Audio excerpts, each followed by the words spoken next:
1월 7일 KMA 뉴스 브리핑 시작하겠습니다.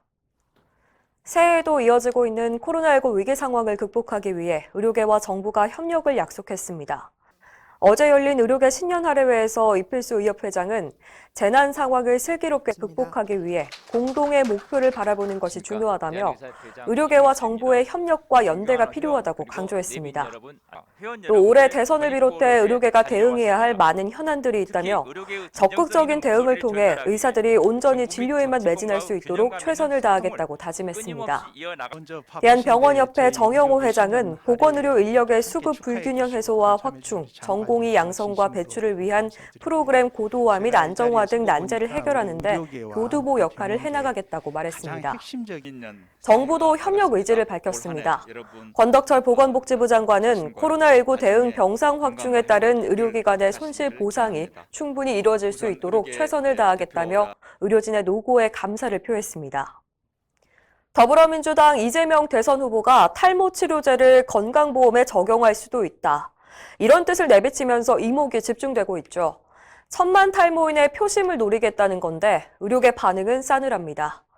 이상희 제주대 의학전문대학원 교수는 자신의 SNS에 탈모가 건강보험이 되면 미용이나 성형 등의 수많은 시술도 검토돼야 한다고 지적하고 생명과 건강에 직접적인 관련이 낮은 이 탈모 치료에 연간 수백억 원에서 1000억 원대 건보 재정이 지출될 것이라고 비판했습니다.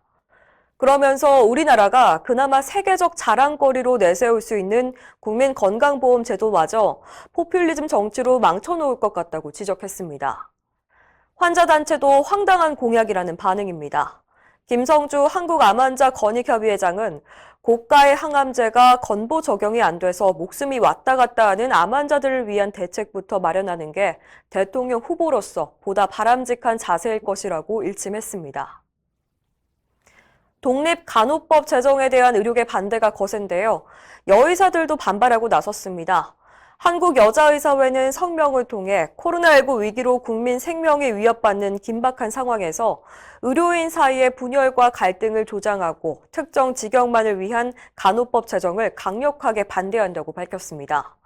의사회는 지금은 보건의료 체계를 무너뜨리는 간호법 제정을 시도할 게 아니라 열악한 환경에 처한 모든 의료진을 위한 정책과 지원 법안 제정에 힘써야 한다고 강조하며 의료인 면허 체계 혼란을 야기하고 결국에 국민의 안전과 생명 보호를 위협하는 간호법 제정은 즉시 중단돼야 한다고 촉구했습니다. 수술실 CCTV 설치 의무화를 앞두고 의사 10명 중 9명은 여전히 반대 입장을 고수하는 것으로 나타났습니다.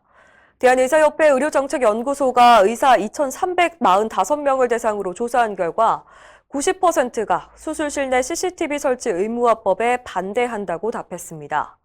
반대 이유로는 의료진의 근로감시로 인한 인권 침해가 54.3%로 가장 많았고 이어서 진료 위축 및 소극적 진료를 야기한다는 응답이 49.2%를 차지했습니다.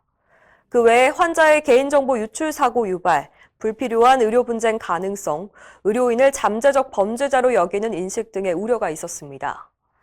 특히 86.5%는 의사 본인과 가족의 수술 장면을 CCTV로 촬영하는 것에 동의하지 않는다고 답했는데요. CCTV 설치 이외의 대안으로는 대리수술에 대한 처벌 강화가 38.3%로 가장 많았습니다. 수술실 CCTV 설치 의무화를 담은 의료법 개정안은 내년 9월 25일부터 시행되는데요. 그때까지 설치 위치와 방법, 촬영 동의 범위, 영상 정보 보안 등 세부 내용에 대한 하위 법령이 마련될 전망입니다. 의사 국가시험이 70년 만에 처음으로 컴퓨터로 치러집니다. 어제부터 시작된 제86회 의사국시 필기시험은 PC를 기반으로 하는 시험, 즉 CBT로 진행됩니다. 종이 시험지와 컴퓨터 사인펜 대신에 모니터와 마우스로 시험을 보는 건데요. 눈에 띄는 건 멀티미디어 문항입니다. 음성과 동영상 등 다양한 매체를 이용해서 실제 임상과 유사한 상황을 제시하고 응시자의 문제 해결 능력을 종합적으로 평가하기 위한 겁니다. 이 멀티미디어 문항은 올해 처음이라서 320문항 중에서 3문항만 도입됐는데 국시원은 응시자의 적응 과정을 감안해 앞으로 서서히 늘려나갈 방침입니다. 이윤성 국지원장은 궁극적인 목표는 가능한 실제 임상 현장과 유사한 상황을 제시하는 것이라며 응시자가 멀티미디어를 통해 구현된 환자의 전형적인 증상을 직접 보고 판단을 내리는 인터랙티브한 시험을 지향하겠다고 말했습니다. 이상으로 뉴스 브리핑을 마칩니다. 자세한 사항은 의협신문을 참고하시길 바랍니다.